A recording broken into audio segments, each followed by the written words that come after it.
ওয়াশিংটনে সাংবাদিকদের নৈশভোজে হামলার পর প্রথমবারের মতো গণমাধ্যমের মুখোমুখি হলেন মার্কিন প্রেসিডেন্ট ডোনাল্ড ট্রাম্প। সম্প্রতি ঘটে যাওয়া এই চাঞ্চল্যকর ঘটনার পর তিনি সিবিএস নিউজের মুখোমুখি হন। ওই সাক্ষাৎকারে এপস্টেইন ফাইলে ট্রাম্পের নারী ও শিশু কেলেঙ্কারি নিয়ে কথা বলেন ট্রাম্প। সেই সঙ্গে সাংবাদিকদের ওপর চড়াও হয়ে মন্তব্য ছুঁড়ে দেন মার্কিন প্রেসিডেন্ট। আরও জানাচ্ছেন সাদিয়া সিদ্দিকা।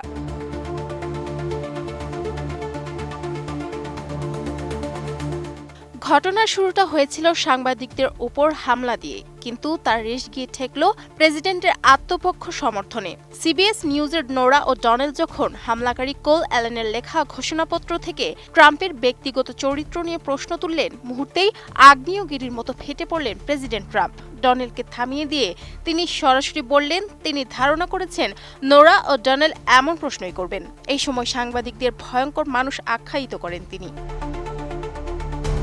প্রেসিডেন্টের এই ক্ষোভের পেছনে ছিল গুরুতর কিছু ব্যক্তিগত অভিযোগ। ডনের উদ্ধৃতি শেষ করার আগেই ট্রাম্প দাবি করেন তিনি কোনোভাবেই ধর্ষক নন। তিনি স্পষ্ট ভাষায় জানান তিনি কাউকে কোনোদিন ধর্ষণ করেননি। মজার বিষয় হলো, কুখ্যাত যৌন অপরাধী জেফ্রি এপস্টেইনের সাথে তার নাম জড়িয়ে অতীতে যে বিতর্ক হয়েছিল সেই ছায়ায় যেন ট্রাম্পকে তাড়া করে ফিরছিল। যদিও কোল অ্যালেনের সেই ম্যানিফেস্টোতে এপস্টেইনের নাম গন্ধও ছিল না, তবুও ট্রাম্প যেন আগে ভাগে নিজেকে রক্ষার ঢাল তৈরি করে রেখেছিলেন।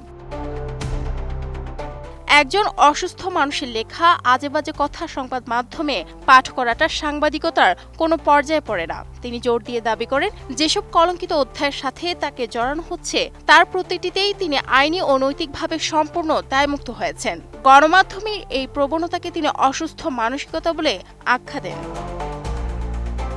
কোয়ালিটি সম্পন্ন আন্তর্জাতিক মানের still bar CSRM, committed for better still. হামলাকারী কোল অ্যালেন সম্পর্কে ট্রাম্পের বিশ্লেষণ ছিল বেশ তীক্ষ্ণ। তিনি সেই ম্যানিফেস্টোটি নিজে পড়েছেন বলে জানান। ট্রাম্পের মতে অ্যালেন কোনো সাধারণ অপরাধী নয়, বরং সে উগ্রপন্থায় মারাত্মকভাবে দীক্ষিত হয়েছিল।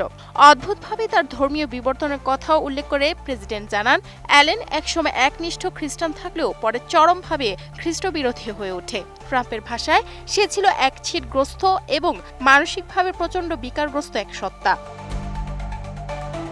সাক্ষাৎকারের সবচেয়ে চমকপ্রদ অংশটি ছিল ট্রাম্পের মানসিক দৃঢ়তা অথবা শীতলতা। যখন তাকে জিজ্ঞাসা করা হলো বলরুমে গুলির শব্দ শোনার পর তিনি কতটা আতঙ্কিত ছিলেন, ট্রাম্প ছিলেন নির্বিকার। তিনি দাবি করেন তিনি মোটেও উদ্বিগ্ন ছিলেন না।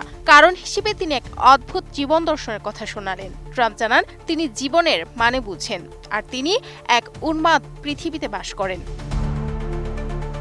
সাদিয়া সিদ্দিকা, এটিএন নিউজ।